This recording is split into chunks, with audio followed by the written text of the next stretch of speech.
Welcome everyone, Questini here with my review of Total War Warhammer 3 Thrones of Decay, patch 5.0, which might very well be the biggest patch that Creative Assembly has ever released, with the exception of perhaps Potion of Speed. Because Potion of Speed changed the way we play the game in such a fundamental way because of the end turn time.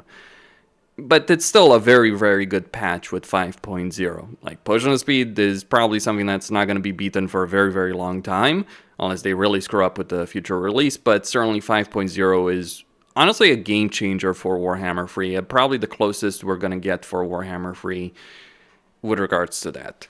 Unless they implement a siege rework in 6.0 or something like that, which may happen, we don't know.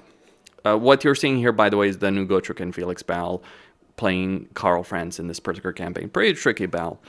Now, it's no secret that Creative Assembly has been under a lot of pressure as of late, ever since the failure, the triple disaster, as I'd call it, of Hyenas, Pharaoh, and of course, Shadows of Change. I mean, it's not enough that they had one disaster. No, they had three disasters. Pharaoh failed pretty hard, regardless of how some people might feel about it. Hyenas was well over $100 million that they poured down the drain.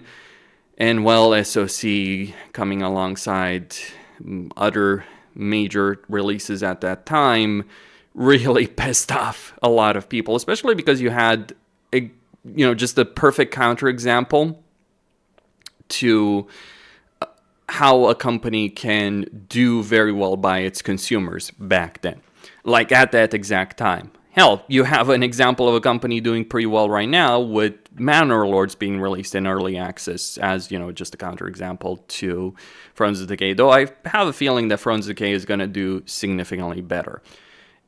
It is, from my perspective, one of the best DLCs that they've ever released. It's, from my perspective, one of the best patches that they've ever released. And this is what happens when you put their feet to the fire. For all the people that have argued again and again and again, it's like, oh, leave the poor gaming company alone. It's like, no, when a company screws up, they need to be criticized. When they do well, you need to praise them because they have done a good job over here.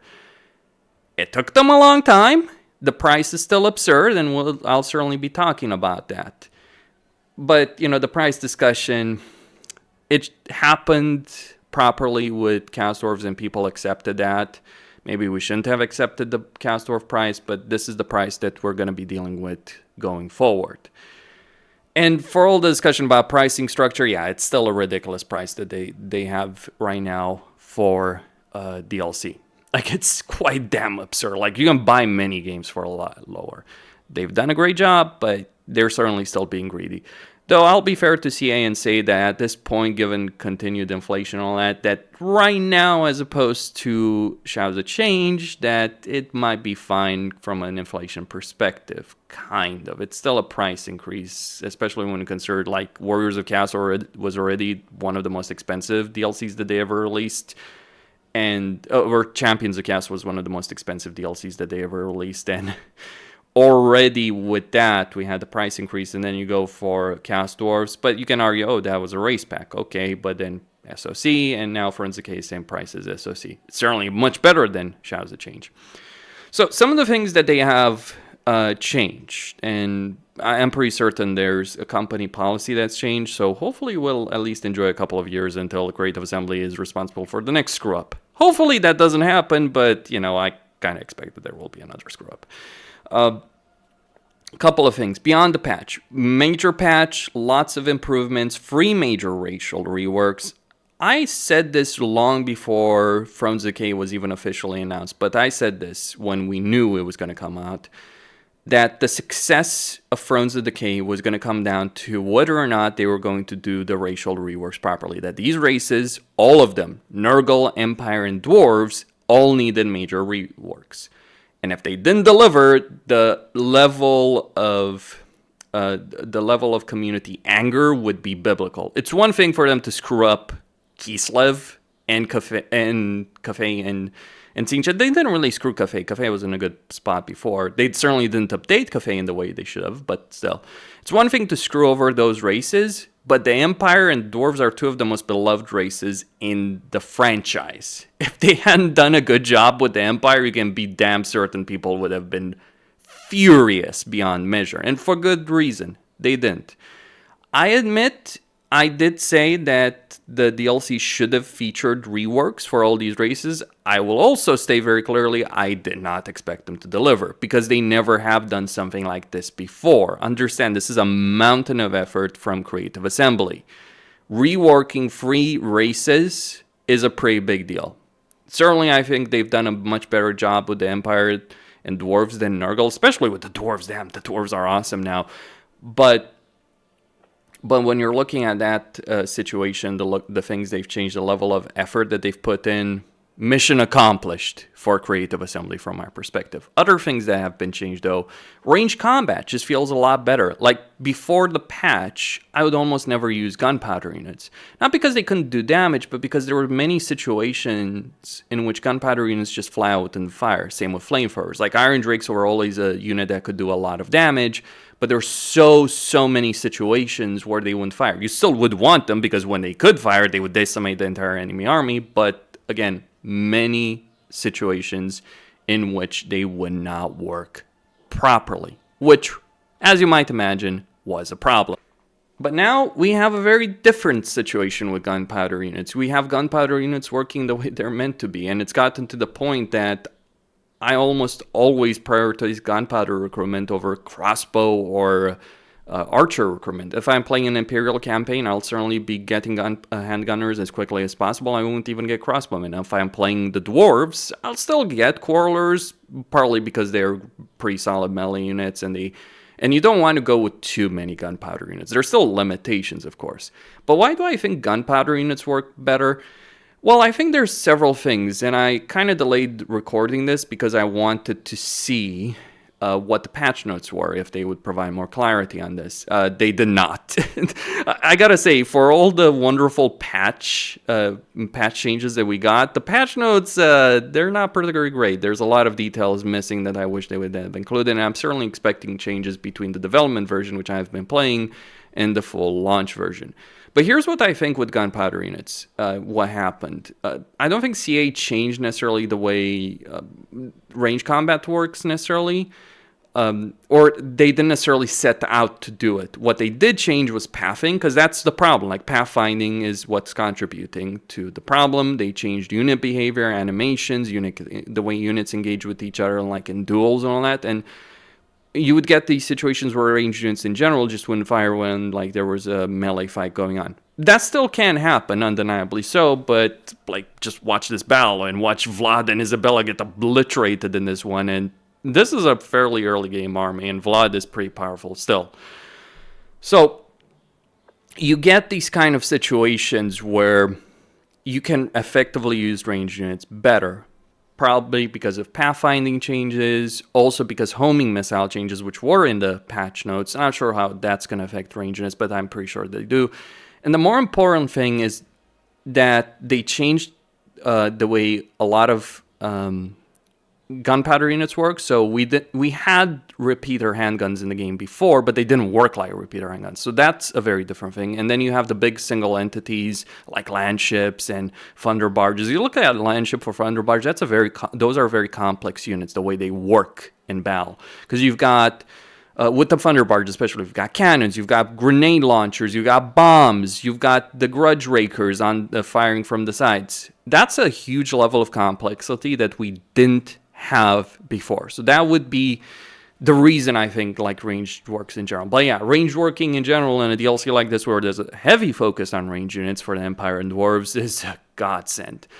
Yeah, when I saw the trailer, let's just say I prayed that ranged units would work better, but there were a lot of unexpected developments over here. Like, if you had told me that we were going to get free reworks for Nurgle, Empire, Dwarves at the same time, in a major way, I would have been skeptical. I had hoped it would happen, but I was not certain. So we've gotten a lot over here. I've covered the patch changes in other videos. I'm not going to repeat myself here, but it's pretty impressive on its own. Just what everyone's going to get, let alone the DLC itself. The perennial guardian of the Empire. Beneath death's shadow, our enemies fall.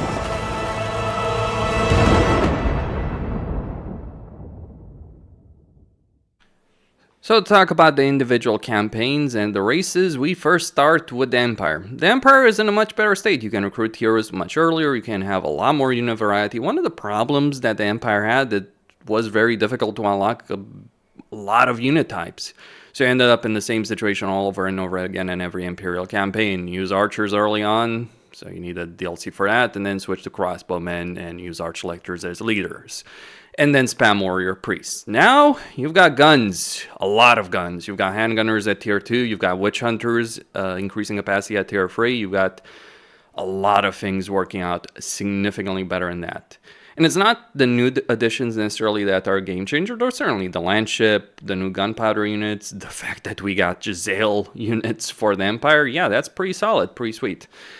I would say, however, this about the Empire part of the DLC, or the Empire part of Thrones Decay. It's probably the least interesting part of the DLC. It's functional, it gets the job done, but it really relates to Elspeth. From a gameplay standpoint, Elspeth is certainly powerful. She's got really powerful armies, probably the most powerful armies of the entire Empire. She's got a great unit variety. She's got global recruitment of the Amethyst units. She's got army abilities. They were really trying to go for a combination of Ikiclaw and Oxyotl for her campaign, but let me say this as bluntly as possible. She is not even a quarter of the character that either of those are. Not from a power standpoint. She's probably just as powerful as Ikiclaw is, because that's what she focuses on. From Oxyotl, she takes the Sanctum mechanic, and she can teleport between them. But here's the thing, Oxyotl is not interesting because of the Sanctum mechanic. Oxyotl is interesting because of his missions, and because he's a badass character in the lore and the game, because this is a guy who soloed Bloodthirsters with a blowpipe. Being on a dragon and casting army annihilating spells from the back of that dragon, yeah, that just doesn't have quite the same effect. And as for the Ikiclaw comparison, from which he literally took the lab and copy-pasted it, yeah, all I can say about Ikiclaw, look at his freaking trailer, compare that to Elspeth. That's all I'm gonna say. From a gameplay standpoint, it's functional, it works, it's powerful, etc., but the way they designed her character, it's like she's this dark, edgy lady, this goth girl in the game. And to be blunt about it, she's not really that interesting of a character when I play the game. More interesting in the lore, but I think like they kind of failed here. Like, CA has done some awesome character design for female characters, thinking about that. Like, consider Morathi, pretty awesome character. Alariel, pretty awesome character. Miao Ying, sure, she doesn't have the best campaign of Cafe, but she's a pretty awesome character from a character design standpoint, narrative standpoint. Elspeth, she doesn't feel that interesting. The way she looks, the way she talks, it's like, I'm not taking a dig on the voice actress here. I'm just saying CA could have done a lot better with her, and they didn't. She just falls flat to me.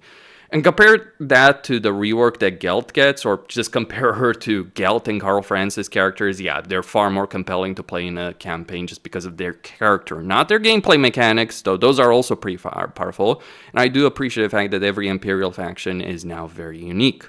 The DLC is worth it for the units, but her as a character in her campaign, it's less Morathi or Alariel and more Hellebron. And while I think Hellebron, and it's kind of really that situation, Hellebron is a perfectly fine functional character, for instance. She's a lot more powerful than people give her credit for, but at the same time, I gotta say it out loud, and I think a lot of people would agree, Hellebron is not really an interesting character to play from a campaign's perspective, and that's kind of where I feel Elspeth falls into.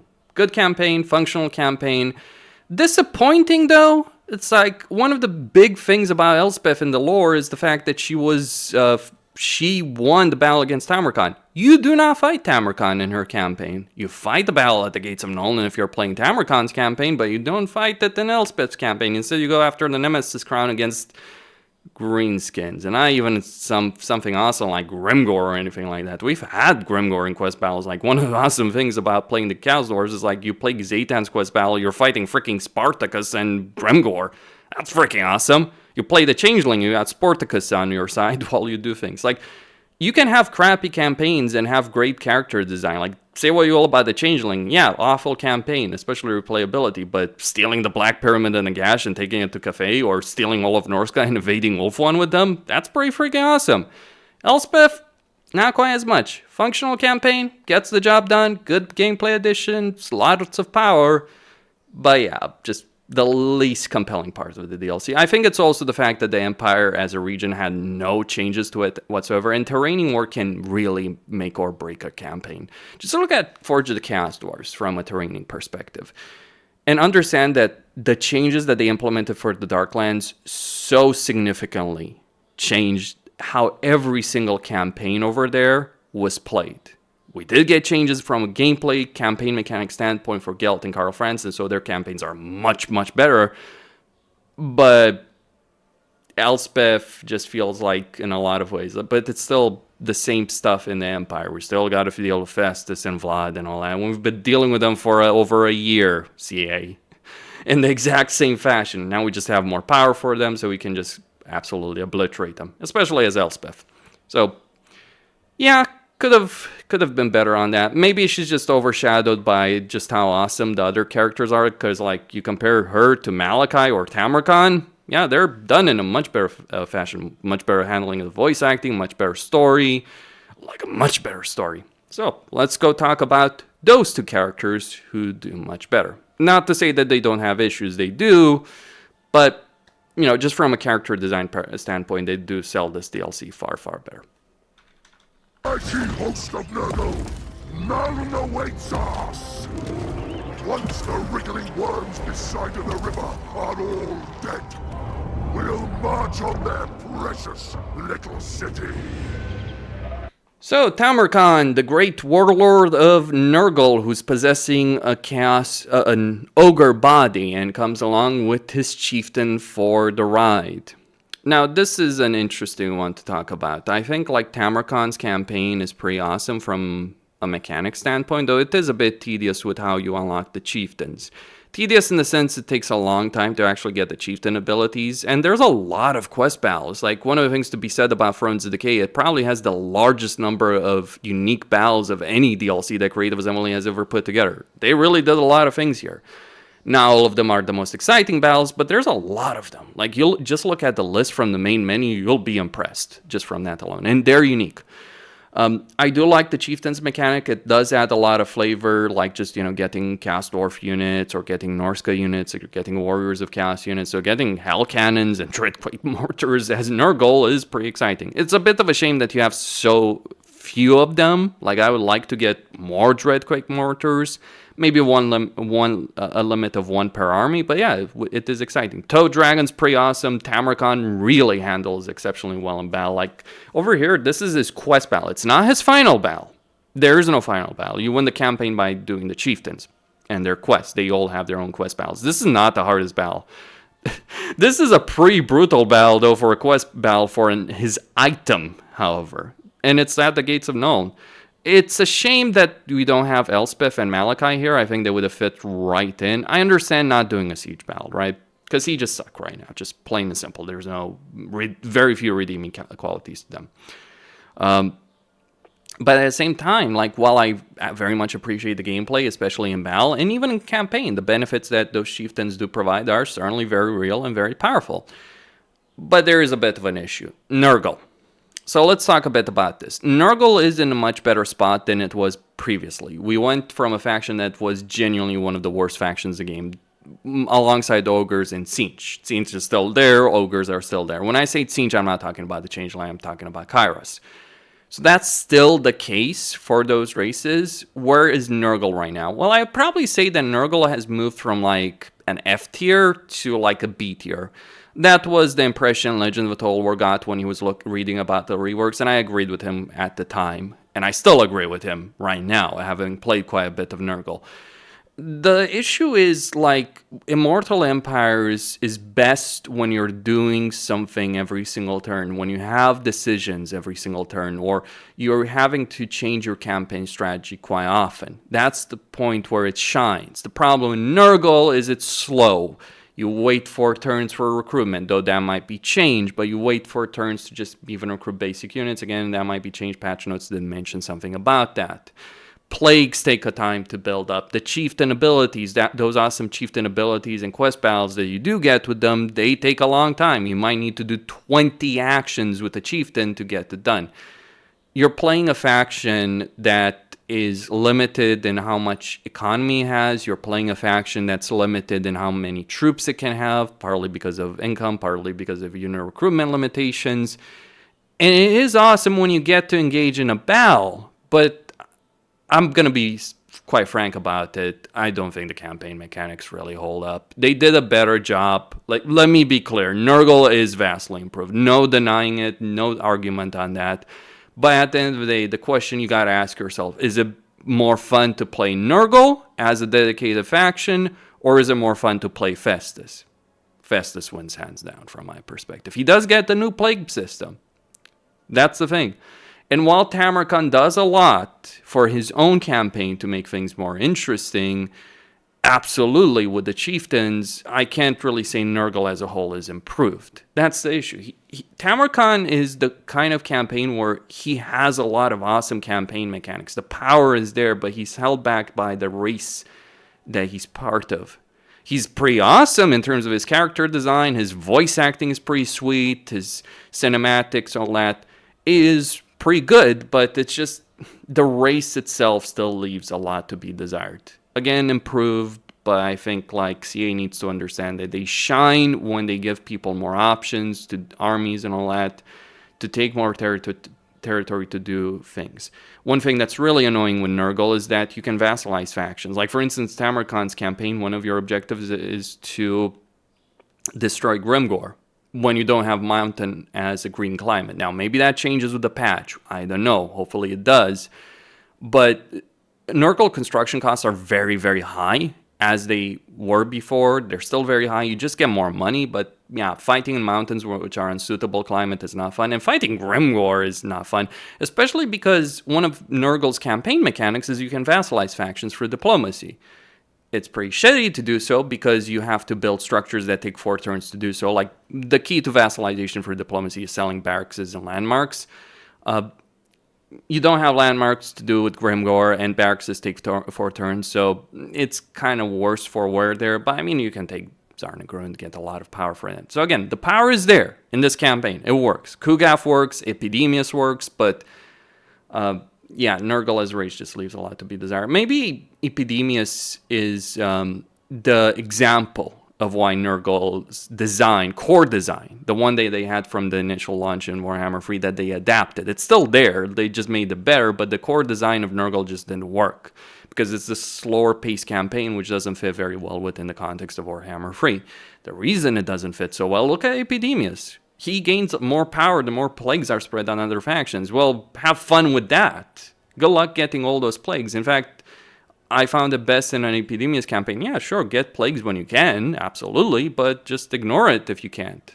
Especially because getting plagues in a faction, like you might genuinely get more plagues in Festus campaign than Epidemius, simply because when you're playing a Nurgle campaign, you have to decide, am I going to get unit recruitment or am I going to get plagues? That is the dilemma. Most of the time, getting units is the better choice. That's the thing. It's a kind of shitty dilemma from that perspective. But yeah, good character design. I can't complain about Tamurkhan. He has a good campaign. Like, undeniably so. It's just Nurgle leaving stuff to be desired. When it shouldn't have been. You might think I'm complaining a lot here, but let me be clear on a couple of things.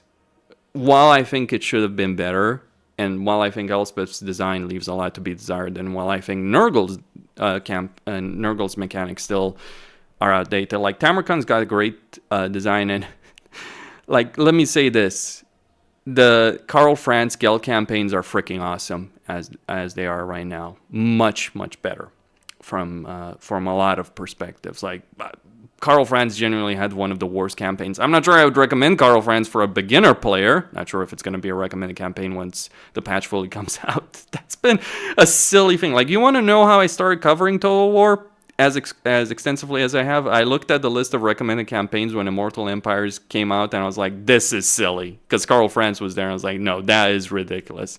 He might still be there, and it still would be silly. But yeah.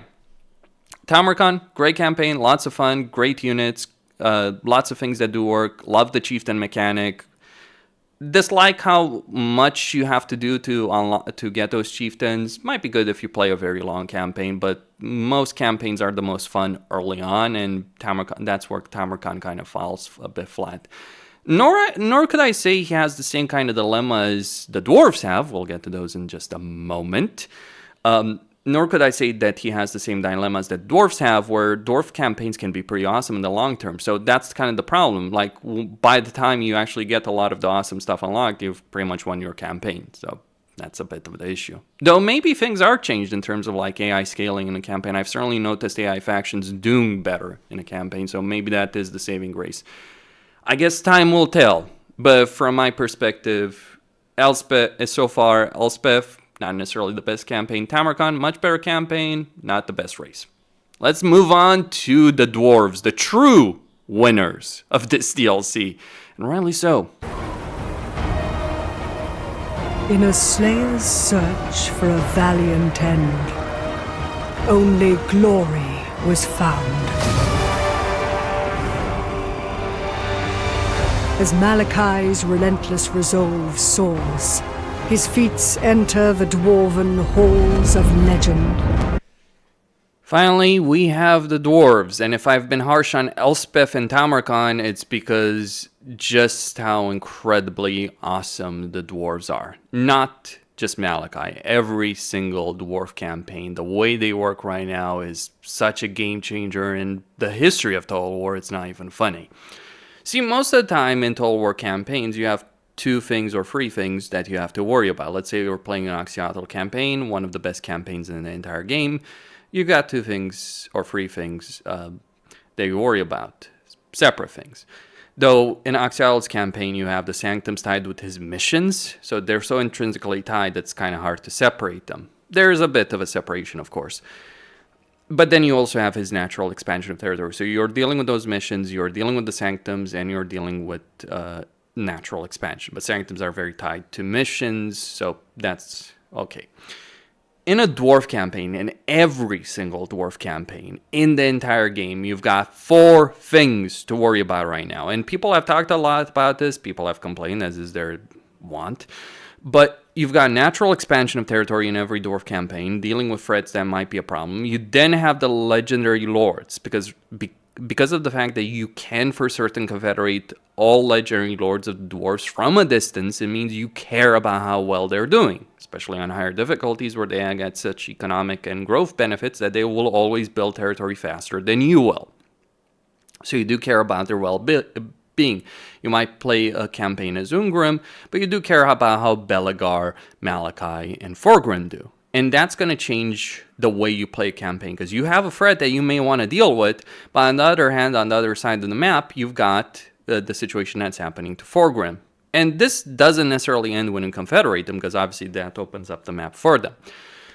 Then you have legendary grudges, specific objectives against certain races, lords, territory even, where you have to deal with an objective. You literally spawn endgame armies just by dealing with the Silver Pinnacle, for instance. That's just an example. You restore the Underway. And then 4th, you've got the Age of Reckoning mechanic, which, again, all of this is available to every single Dwarf campaign. You don't even need to buy the DLC. Nothing I just mentioned is related to the DLC.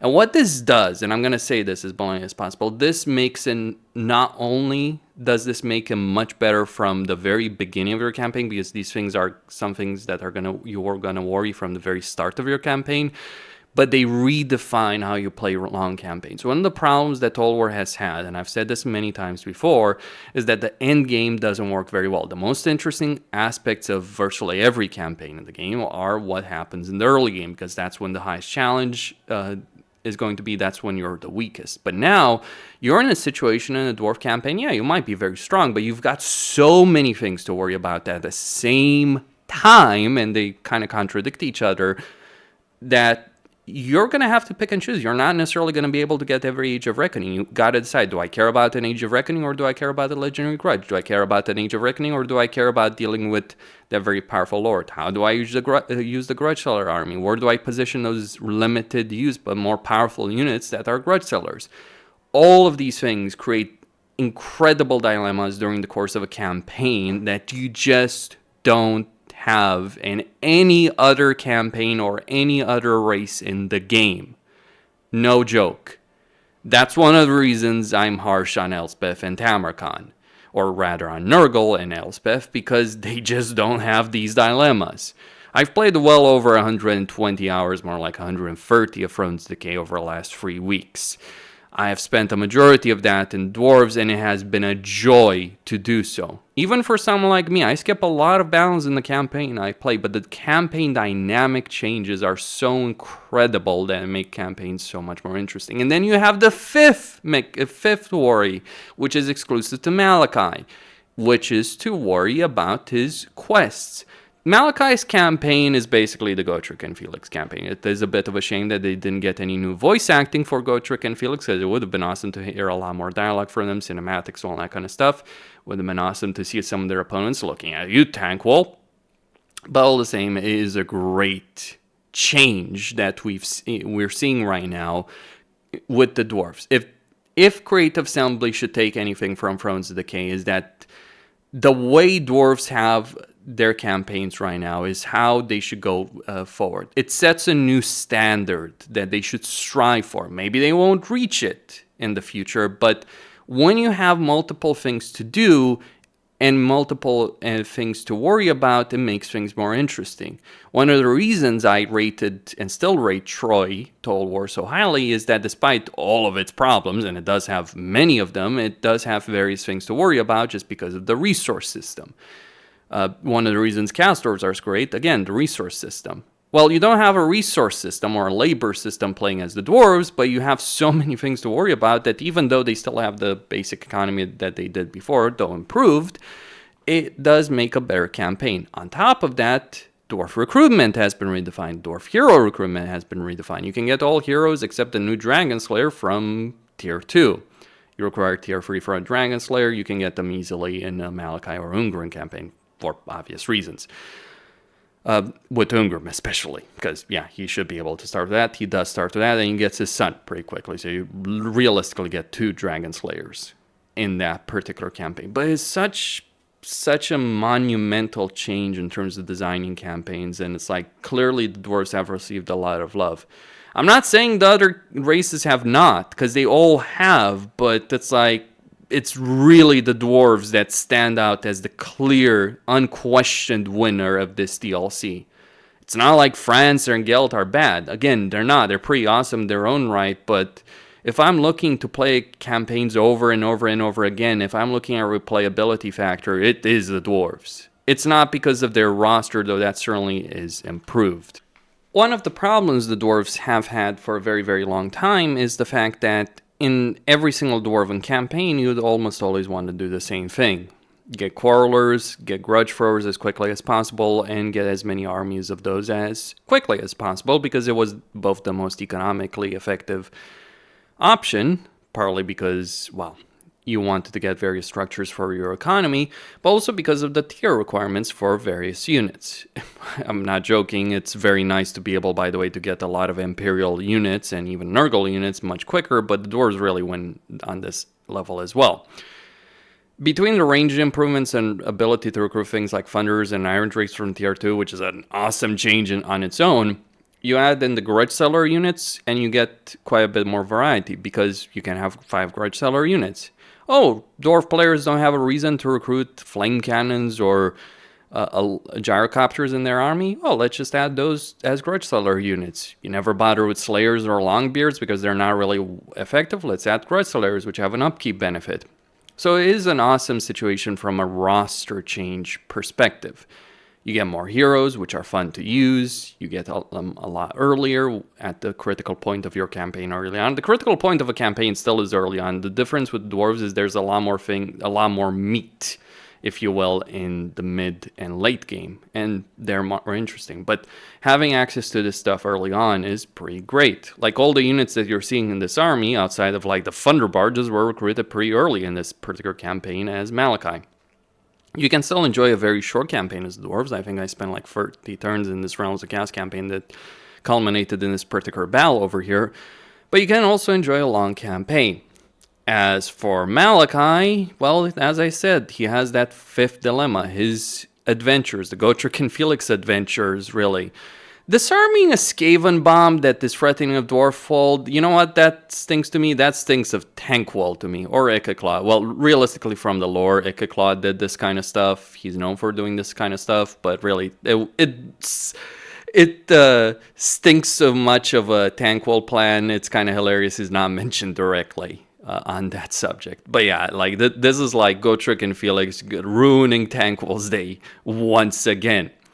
And what's awesome about Malakai's adventure is that, unlike, say, the Changeling, who feels very tedious, like, there's two principal problems with the Changeling. One, he has no risks in his campaign because he can't be defeated very easily by factions, if ever. But two, on top of that, his objectives are very tedious to do, right? In a campaign, like spend X number of time in this particular region of the map, so you're stuck dealing with the same foes again and again and again, and even when you do complete the scheme, it doesn't feel powerful.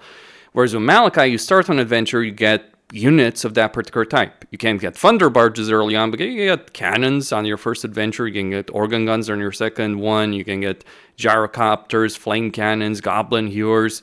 There's a lot of awesomeness that goes into this campaign, just unlocking those units quickly in a campaign and then being able to use them, not just in Malakai's army, but in any army. And the objectives just feel natural, like get organ guns and use them, level up Malakai, kill foes of a particular race that we would have killed anyway, even the elves, which is actually the canon objective. But yeah, it's pretty great from that perspective. Malakai is really, really strong, because as a ranged lord, I was very skeptical of his power in battle, but they did deliver. The range improvements are real, and Malakai hits like a freaking truck. Genuinely, he can out DPS the thunder barges. That's not even funny. And then, of course, the Spirit of Grungni, the fact that he has basically a vampire coast horde army associated with him, and only him. You can get it if you confederate him, by the way, because it's tied to him as a lord. It's literally part of his lord effects. Great skill line, real strength in battle. This is the only dwarf campaign, I believe, where you can get Ulrika, which makes perfect sense considering, the lore behind her, Gotrek, Felix, and Malakai.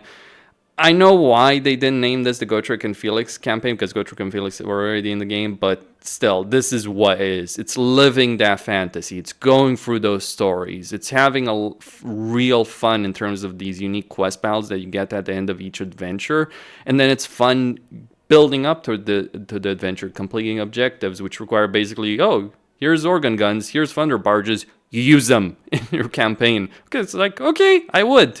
That is genuinely fun. Or go deal with the powerful horde armies, foil the latest plot by Tankwall, invade Khord's realm to teach him who knows exactly what rage is in this universe, and it's certainly not what he thinks is rage. So it's all pretty awesome. It all ties together in such a nice and wonderful way in his campaign. And the other Dwarven campaigns, while they aren't quite as awesome, they still really hold up very well. Maybe that's what we should have gotten for Nurgle and the Empire and Elspeth, really. A campaign that's pretty unique, but the other lords are still pretty solid. Whereas we didn't quite get that. But yes, the Dwarves win hands down, and I think, as far as I'm concerned, this is the standard that Creative Assembly needs to meet going forward with DLCs. Like, those dilemmas, those decisions, that variety, and not just in objectives, but also unit recruitment, hero recruitment, all that. It adds so much, it's really hard to put into words. There's that saying, there are no words. Well, in this case, honestly, I just don't think there's enough words to appropriately describe this. I saw a review from magazine saying that this might be the best campaign in Total War in general, and I have to agree with that. Previously, I would have said like Coxiotl and Alifanar had great campaigns. Now I would say I am on Team Malakai. I'm Team Dwarf all the way with this DLC. Like, just an incredible job overall. You know how in Warhammer 2 a lot of people said that Skaven benefited a lot from DLCs? Yes, they did, undeniably so. Well, now is the time for dwarves, both chaos dwarves and regular dwarves, true dwarves, and they're spiteful bastards, and it is awesome. So in conclusion about this, overall, I think this is the best DLC pack that Creative Assembly has ever released. I think it's better than many of the race packs. I think individually the race reworks. The only things that might be better were the Beastman one, possibly the Wood Elf one, but not quite certain about that. The Nurgle Empire and especially the Dwarf reworks are far better, and I would dare say the Dwarf rework is far better than what they did for the Wood Elves or the Beastmen from my perspective, just the sheer level of variety. Like, what did Beastmen get? Like, they got the Hearthstone mechanic and they got the Dread mechanic. That's it, and free upkeep. Dwarves, they're still dwarves. They're not Skaven. They're not greenskins. I wish to stress that point out. It's like some people are saying, oh, they play like greenskins and Skaven. No. Skaven and greenskins want to tear down the territory they take over. Hell, even Castors want to do that because they can rebuild it. Same with Dark Elves. Whereas, because those campaigns are either relying on sacking and looting settlements, or they are reliant on laborers. You're not reliant on that. You're not even reliant on oath gold. You're reliant on grudges, basically. You want to take territory as intact as possible because it's easier to build up. You still have high construction costs to worry about. And because your hero capacity increases on tier 3, well, you get the idea. And because you have literally research that helps you build up settlements that you've taken over, because it gives you surplus points when you do take territory over at the end of the research tree with guilds. Pretty awesome stuff, pretty great stuff. CA really delivered. It's a shame it took them so long to do so, but job well done over here. And it was really the open question. I think this DLC was the one that could have made or broken CA completely. Like, if this DLC had been an utter pile of garbage, that would not have been well for Creative Assembly. They probably would have ended up in the same position as BioWare is right now. And when was the last time BioWare delivered a great game? Not Mass Effect Andromeda, that's for damn certain. Or Anthem. This is great. And I really appreciate the change. I really appreciate the change of direction in the company, the level of care and love that they clearly put into this, especially in a Malakai campaign. But again, like, Tamurkhan is not bad. Elspeth is not bad. I have my issues, but it's just like, honestly, they're really overshadowed by what they CA delivered with the Dwarves. Costine signing out. Stay tuned for more. If I were to give a rating to this DLC, I would say, for a DLC for a game that was near death, and we're certainly going like that, and for a company that screwed up in such a major way, 10 out of 10, easily. Is it worth the price? Well, the DLC packs themselves mostly add the units and, of course, the lords. I'd certainly say Malakai is worth it. I'd say Tamurkhan has the best Nurgle campaign by far. I'd say Elspeth's DLC... I'd say for Elspeth, the question is a bit more interesting to ask. I don't necessarily think she's as worth it, nowhere near as worth it as the other two are. But the units that are part of the DLC and the Engineer Lord are certainly worth getting. That would be where I stand on that. Elspeth's campaign is not necessarily all that special, but the DLC is still worth it. All of them are, some more than others. That would be my conclusion. Stay tuned for more.